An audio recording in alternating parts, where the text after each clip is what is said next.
friends, a very warm welcome to the practical on construction of a familial pedigree. Aim is to learn the experiment on construction of a family pedigree. Let's start with introduction to pedigree.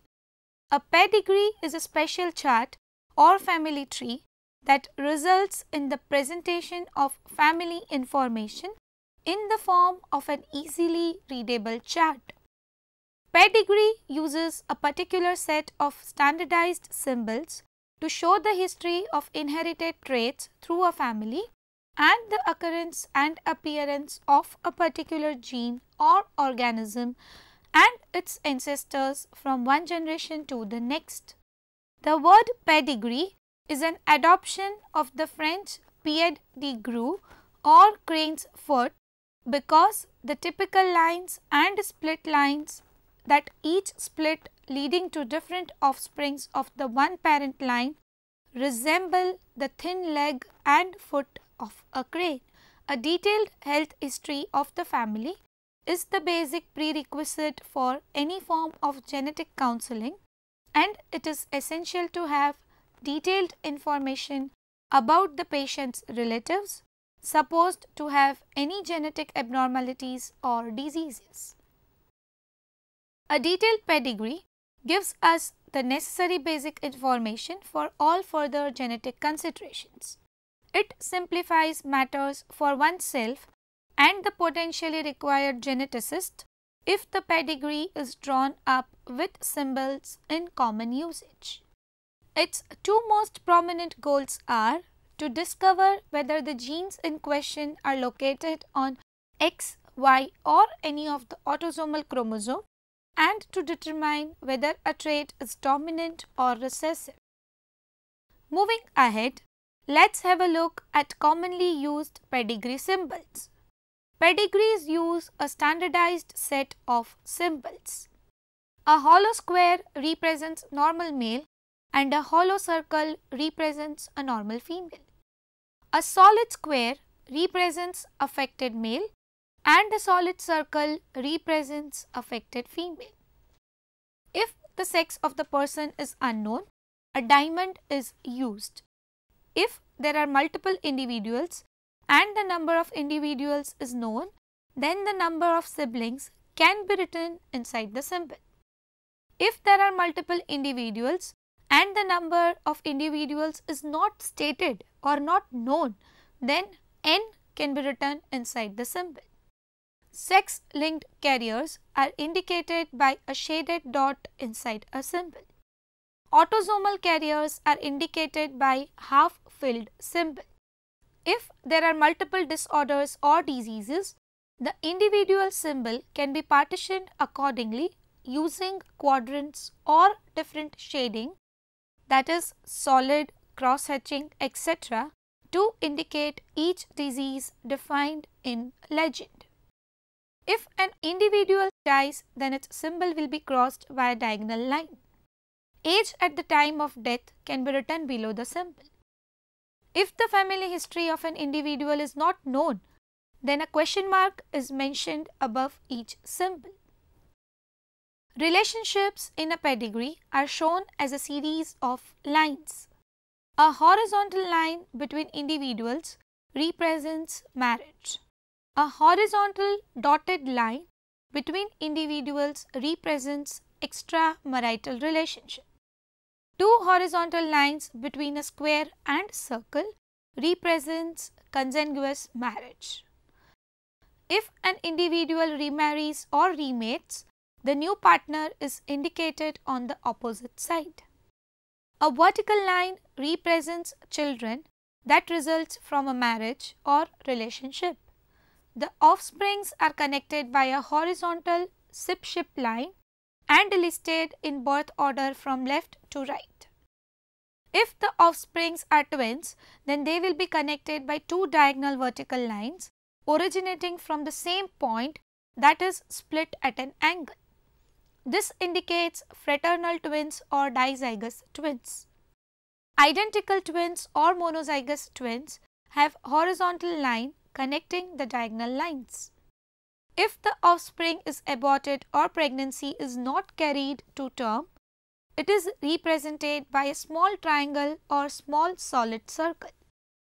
If gestational age or gender is known, it can be written below the symbol.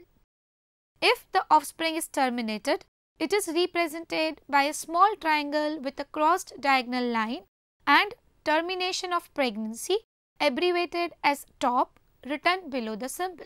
If gestational age or gender is known, it can be mentioned below the symbol. If the offspring is stillborn, it is represented by a symbol with a crossed diagonal line and stillborn abbreviated as SB written below the symbol. Gestational age and karyotype can be written below the symbol if known. The individual afflicted with a disease is known as the proband and is indicated on the pedigree by an arrow. Adoption is mentioned by placing brackets around the adopted individual. A dashed offspring line indicates the individual was adopted into the family and a solid line indicates the individual was adopted out of the family. A horizontal line connecting two symbols with two diagonal hash marks indicates that the individual has separated or taken divorce and no relationship exists any longer. A vertical line with two hash marks at the end indicates no child from marriage, either by choice or due to infertility. If there is no child from marriage by choice, then C is written below the symbol, and if it's due to infertility, I is mentioned below the symbol. Each generation is identified by a Roman numeral 1, 2, 3 and so on, and each individual within the same generation is identified by an Arabic number 1, 2, 3 and so on. There are certain rules regarding recording a pedigree. Record must show all the children of a sibship, whether it is defective or normal. Sex of the children should be mentioned. A pedigree is supposed to show the various births in their proper order. If for some reason recorded order differs from the actual and known order, then this must be pointed out. It is also very important to try to locate stillbirths and miscarriages in a sibship as correctly as possible. It is desirable to arrange the pedigree with the paternal line on the left hand side and the maternal line on the right hand side. In numbering the pedigree to indicate successive generations with Roman numerals, that is descending order, and to indicate the order within the generation with Arabic numerals, that is from left to right. It is particularly important to keep a separate list containing the most important data as follows: the number within the pedigree, family name, first name and middle name if any, date and place of birth and also date of death, address, name of the patient's doctor and hospital with address, a brief medical case history of the patient, specific nature of inquiry, family members known to be unaffected. All the information gathered should be verified and expanded or qualified by questioning all the known members of the family. Sources of information are best recorded as well. Information concerning the past generations or distant relatives should be or must be taken from any of the elderly person of the family. Information concerning marriage partners should preferably be written by both. Apart from the above rules, individuals whose specific condition is important to the outcome of the genetic evaluation should be medically examined. If that proves impossible, the patient's own doctor or doctors should be questioned for the relevant data. How far back is one required to go for recording a pedigree? It depends upon the kind of genetic defect that confronts us. Which mode of inheritance applies? That is, dominant, recessive, Mendelian, multifactorial, sex-linked or autosomal. How definitely the mode of inheritance has been ascertained? existence of any blood relationship between the families of the married couples. It is most important that a person actually seeking genetic counsel is prepared to supply accurate information to the best of his or her knowledge and ability. Unfortunately, in maximum cases, patient himself or herself is unable or unwilling to be unreservedly open to give the true information. It must be strongly emphasized that in such a situation, the validity of the evaluation depends entirely upon the accuracy of the information received and the truth of the plausible assumptions about other family members that one may have had to make. Requirements for constructing a pedigree: large sheet of paper or poster board, markers, ruler, protractor, pencil, golf tee for making circles, etc. Methodology: Step 1. Fictitious family information about a particular dominant or recessive trait, which includes maternal and paternal grandparents on both sides of the family, will be given. One need to carefully read the fictitious family history and create a pedigree. The helpful hints are: read the family history several times. Create a family tree with names and phenotypes without genotypes. Then go back and figure out the correct genotypes. Step 2. Prepare a rough draft of your fictitious family pedigree, mentioning entire family symbols that should be complete, name and age should be mentioned under symbols, and with an attempt to determine genotypes inside symbols. Step 3. Prepare final fictitious family pedigree. Proper paper should be used.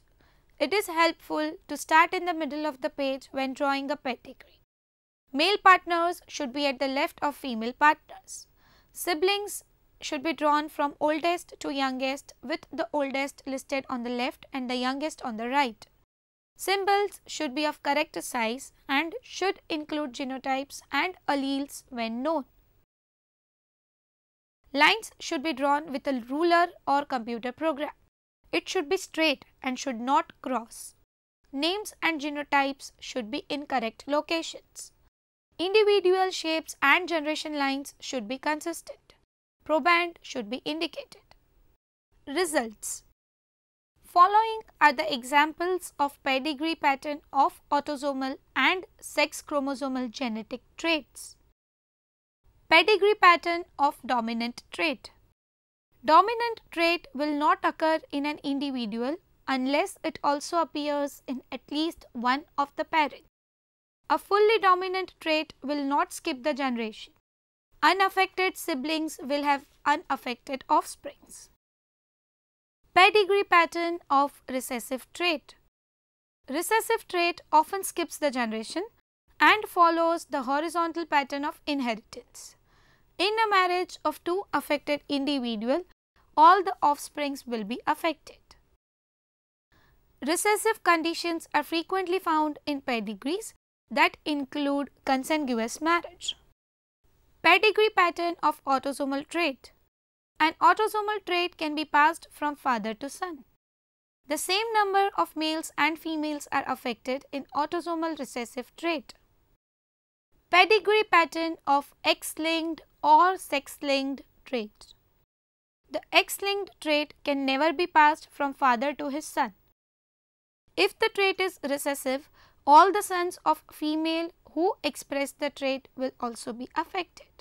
If the trait is recessive, it will occur more frequently in males, and if the trait is dominant, it will occur more frequently in females.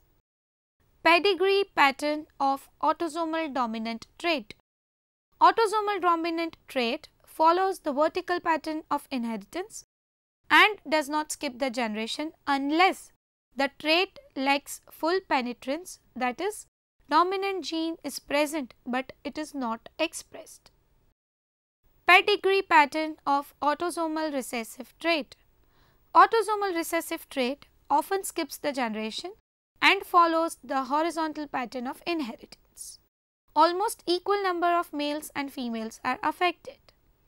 If both parents are affected, then all the children will be affected. These traits are often found in pedigrees with consanguineous marriage. When at least one child is affected, it indicates that unaffected parent is heterozygous. Most unaffected individual will have unaffected parents. Pedigree pattern of X-linked or sex-linked dominant trait. The X-linked dominant trait does not skip the generation and follows the vertical pattern of inheritance. Affected male result from affected mother. Approximately half of the children of an affected heterozygous female are affected.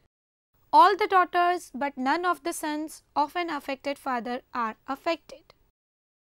Pedigree pattern of X-linked or sex-linked recessive trait. The X-linked recessive trait often skips the generation and follows the horizontal pattern of inheritance. Most affected individuals are males. Affected males result from mother who is affected or who is known to be carrier. Affected females result from affected father and affected or carrier mother. The son of affected female will be affected. Summary. Emphasis on using standardized pedigree nomenclature should continue in genetic education, documentation of medical records, genetic research and in publication. Use of this nomenclature has the potential to reduce medical error and ease communication among health professionals, patients and their families regarding genetic diagnosis and testing. It also has the potential to save money by documenting prior testing so that additional diagnostic or susceptibility genetic testing can be approached in a cost-efficient manner. For example, testing for a known mutation instead of full sequencing or offering an expanded panel of genetic testing that might not have existed at the time a relative was tested. The use of this nomenclature should also be reviewed periodically to assure that it is sensitive to changing legal requirements, responsive to changing medical and testing technologies, successfully incorporated into electronic medical records, and always respectful of patients' confidentiality. Thank you.